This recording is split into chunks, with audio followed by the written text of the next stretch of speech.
সালাম। মিলাদ যেটা বলছেন, যেটা তো মৃতকে কেন্দ্র করে মিলাদ, জীবিত মৃত যে কোনো উদ্দেশ্যে সবই বেদাত। 361 হিজরি আগে যেটার জন্মই হয় নাই। আর ওবায়দি, ফাতিমি, রাফিদি, বাতিনি, ইবাদি, ইসমাইলি, এতটি টাইটেল, প্রত্যেকটার অধীনে ডজন ডজন সিঁড়িকে আক্রান্ত এই দলটা। অতএব বৃক্ষ তুমি কেমন ফলে পরিচয়, আবার ফল কেমন বৃক্ষে পরিচয়। তো এদের এই অবস্থা।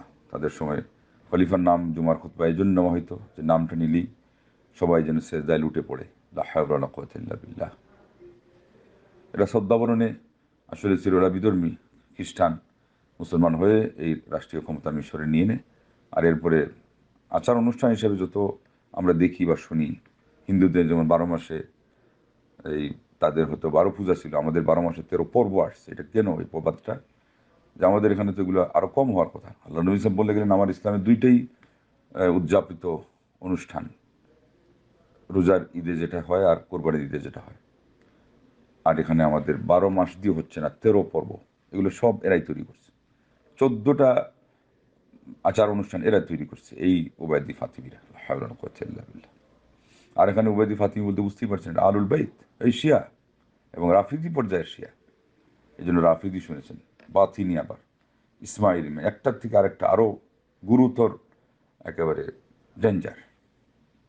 এদের জন্ম দেওয়া হলো এই মিলাদ। হলো কথা।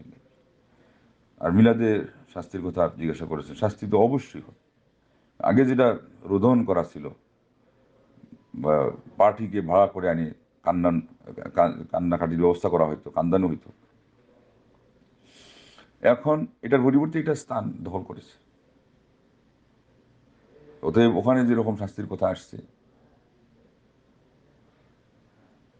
দুইজন ফিরিস্তা দিয়ে শাস্তির কথা, এক হাদিসে আসছে, আরেক হাদিসে আসছে তাকে একেবারে উটের চামড়া দিয়ে লঙ্গি বানানো হবে, পিতল দিয়ে, মানে উপরের চাদর দিয়ে বোঝানো হচ্ছে সেটা, মানে উপর নিচ এমন কঠিন দুইটা উপাদান এবং পদার্থ দিয়ে তাকে শরীরে ড্রেস পরে দেওয়া হবে, যেগুলোর মানে আগুনের দাহন যেমন সবচেয়ে প্রখর, ঠিক ট্যাক্সই দীর্ঘমেয়াদী।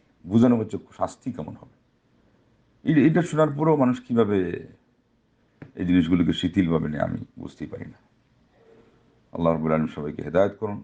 কোরআন তিলাওয়াতেই তো হচ্ছে না, সবাইকে মিলিয়ে নিয়ে যেটা হচ্ছে, তার সন্তানরা যেটা যত ইবাদত পারে করবে, তারাই যেটা করবে, এটাই পাওয়ার আশা আছে, সেটাও সুন্নতি নিয়মে হতে হবে।